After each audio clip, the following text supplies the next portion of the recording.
Hi and good evening, everybody. This is Rainer from Rainier Books. This is Sweden calling 2 days after the election. I will talk about the elections on Sunday next week. We still don't know the final result. We have probably the result, but on Sunday I can tell you more about this. Today it is time to talk about the National Book Award, because this is the National Book Award week. Tomorrow on September the 14th, the foundation in the United States will go out with the first, I think, of the 4 long lists, maybe even the second. The first one will definitely be the children and young adult literature. They will have the poetry long list. They will have the nonfiction long list. And on Friday, my birthday, they will have the long list for fiction written in English. And that's the one that I want to predict. Let's go, let's do it.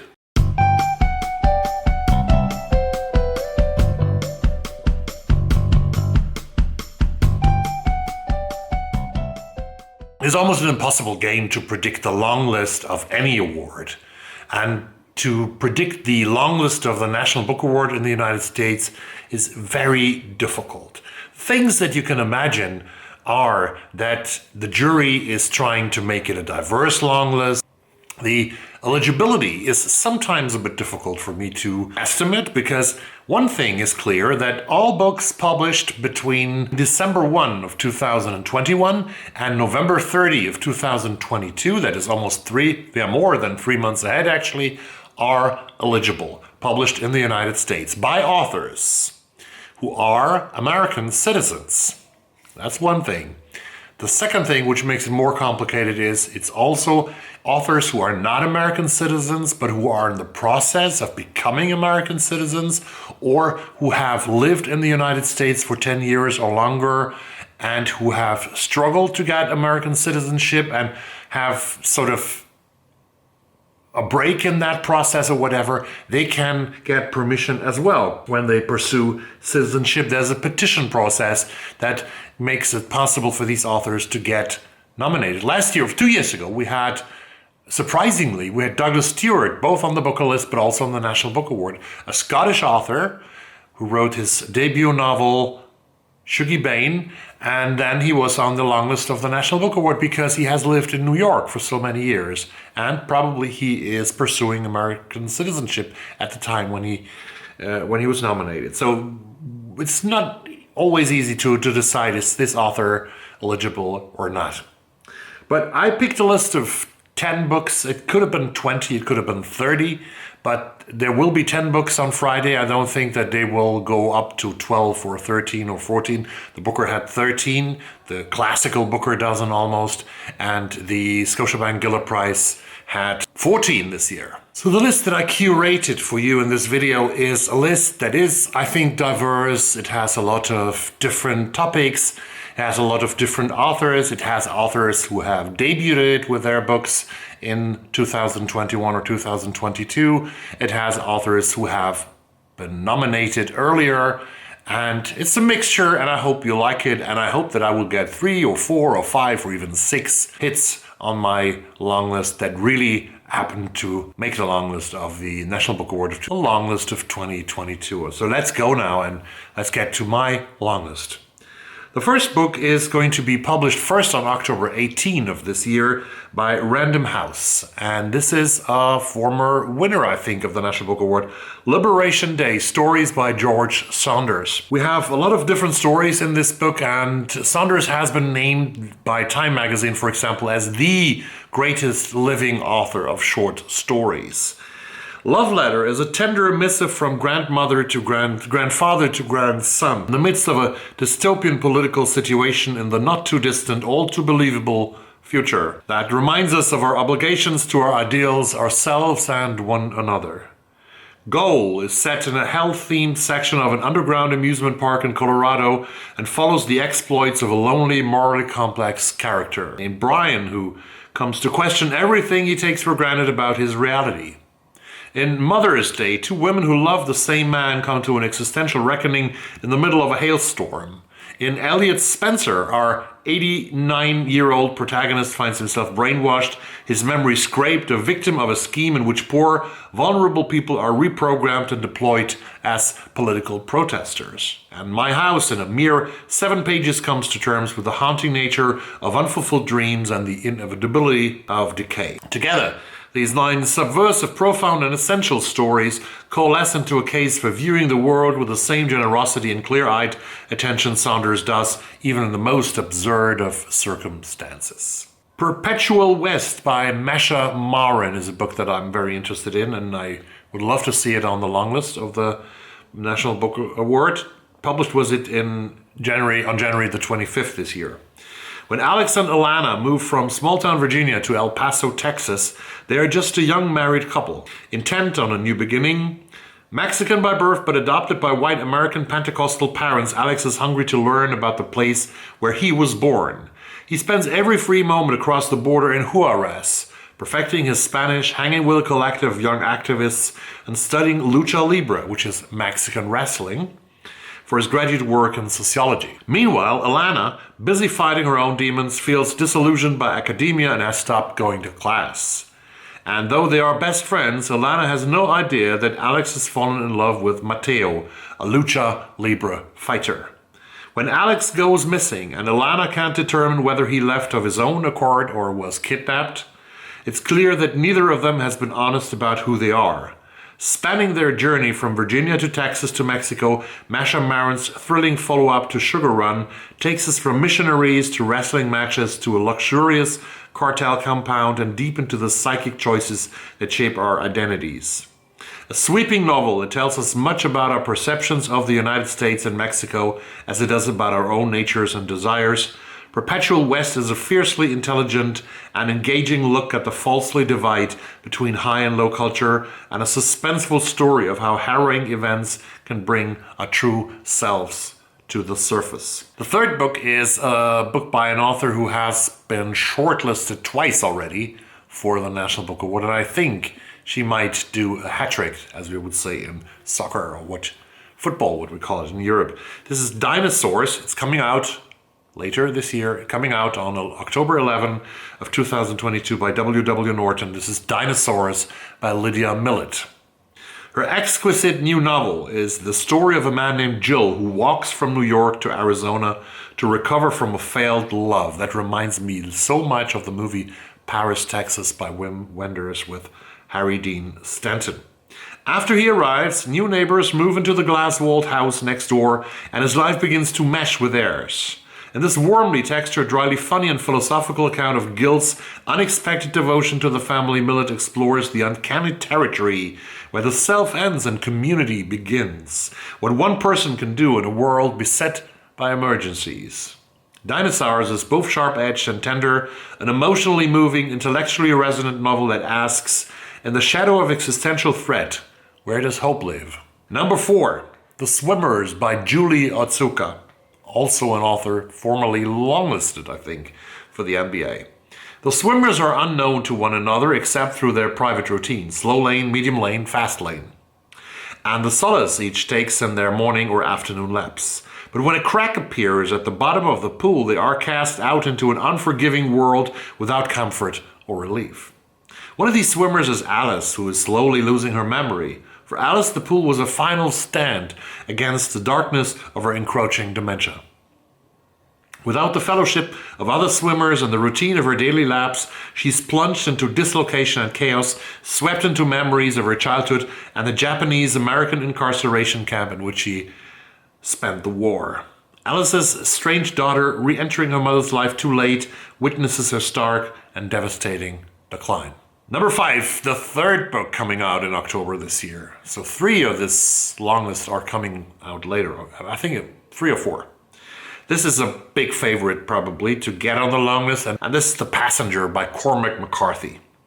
1980, past Christian, Mississippi. It is 3 in the morning when Bobby Western zips the jacket of his wetsuit and plunges from the Coast Guard tender into darkness. His dive light illuminates the sunken jet, 9 bodies still buckled in their seats, hair floating, eyes devoid of speculation. Missing from the crash site are the pilot's flight bag, the plane's black box, and the 10th passenger, but how?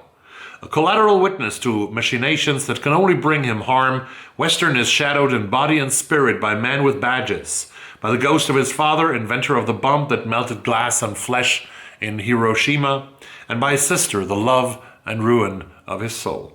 Traversing the American South from the garrulous barrooms of New Orleans to an abandoned oil rig of the Florida coast, The Passenger is a breathtaking novel of morality and science, the legacy of sin and the madness that is human consciousness. This is the big comeback of Cormac McCarthy. The book number 6 on my list is a book actually I am reading currently. This is Night of the Living Res short stories, debut short stories by Morgan Talty, and I'm going to read you a little bit of this one instead of talking too much. This is one character who we meet in different situations in different ages of his life, not chronologically ordered in this book, and we learn about the reservation where he's living. The living res is the Penobscot reservation in Maine, in New England. The first story is already great. It's called Burn, and it's only 7 pages. Winter and I walked the sidewalk at night along banks of hard snow. I'd come from Rep's apartment off the reservation. Rep, this white guy with a white mouth and eyes that closed up when he laughed, sold pot. He was all no bullshit too. I'd asked for a gram, and after he weighed it and put it in a plastic baggie and held it out to me, I reached into my pants and jacket pockets looking for the cash among the cigarette wrappers and pocket knife, and he didn't believe me as I acted the part and kept saying, "Must have fell out on the walk over here." He shook his head, took the weed out of the baggie and put it back into his mason jar. "I ain't smoking you up," he said, and so then I said, "F you, Rap. I really did lose the money, you'll see. Watch when I come back here in 30 minutes with the money. I dropped you for stupid then." He shrugged a "sorry man," and I slammed his door shut as I left. That's the way Burn begins the first story of this great short story collection by Morgan Talty. I'm not the first one who is praising this book. I've read 2 stories, I like them both, and I can't wait to get more into this book. The next one is also a book that I own, so you can also get a paragraph from this one if you want to. This is Nightcrawling by Layla Motley. It was longlisted for the Booker Prize in England, but maybe the Booker Prize, which covers the whole world, of course, of English, but maybe it's more fitting for the National Book Award, because this is the story of a young black American woman living in a ghetto, trying to be decent, trying to be a young girl, a young woman, but what she has to do is she has to bear the responsibility of her whole family and of children on her shoulders, and she has to go night crawling, which means to sell her body to the night. And she gets into big trouble with policemen that use her, and she gets into a court trial. And the way Layla Motley, who was only 20 years old and who started writing this book when she was 16, is writing this novel, has written this novel, is just amazing. It is full of the talent of a young narrator. If this is her first book, I mean, God, she must get a contract for her second and third book. That is 6 or 7 figures, I guess, from the publisher. The publisher of this book actually was Bloomsbury in London. In the United States, it was Penguin Random. In the United States, it was Alfred A. Knopf, which is, I think, owned by Penguin. Like almost everything is owned by Penguin these days. But from Nightcrawling, the first paragraph as well. "The swimming pool is filled with dog shit, and Dee's laughter mocks us at dawn. I've been telling her all week that she's looking like the crackhead she is, laughing at the same joke like it's gonna change. Dee didn't seem to mind that her boyfriend left her, didn't even seem to care when he showed up poolside after making his rounds to every dumpster in the neighborhood last Tuesday, finding feces wrapped up in plastic bags.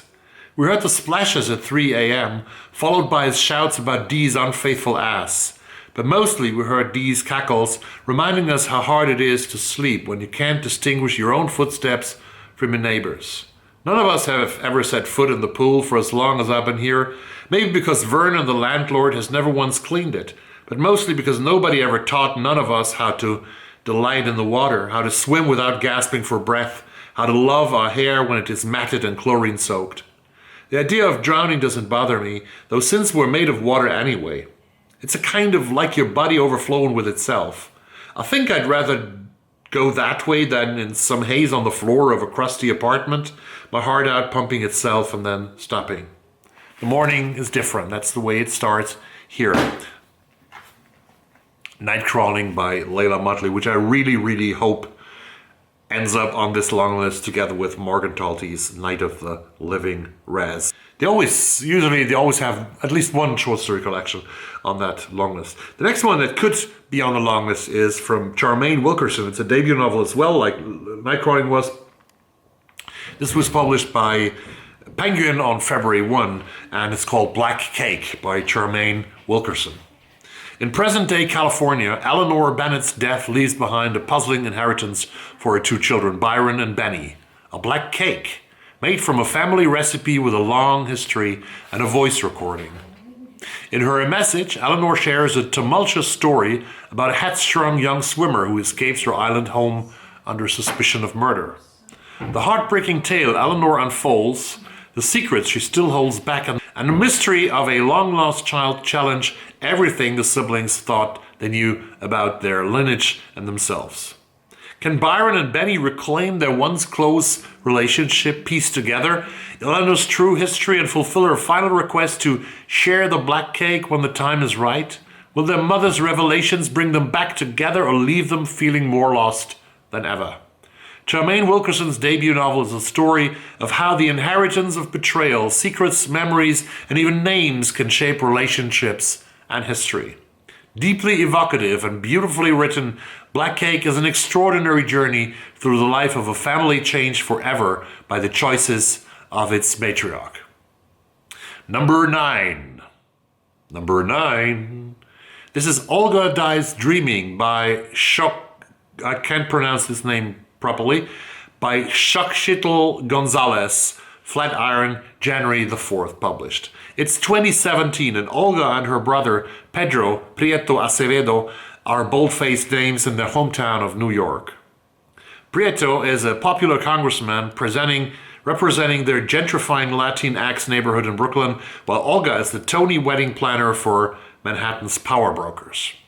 Despite the alluring public lives behind closed doors, things are far less rosy. Sure, Olga can orchestrate the love stories of the 1%, but she can't seem to find her own, until she meets Mateo, who forces her to confront the effects of long-held family secrets.